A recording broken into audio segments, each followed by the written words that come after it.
Majerik, do you think the South African football team, the soccer team, will progress past the group stages of the World Cup?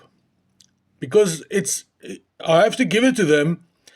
This is the first World Cup they've qualified for in many years. Even 2010, they didn't qualify for it. It was because we were the host nation that they could play during that World Cup. So this is, I think, is the second World Cup we've qualified for ever. So I have to give it to them. This was an achievement for the Bafana Bafana.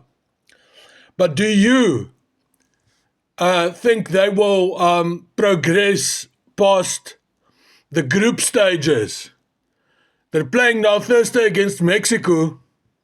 Now, I don't know. I don't know if they will progress past the group stages. If I have to be honest, I think they will not progress past the group stages.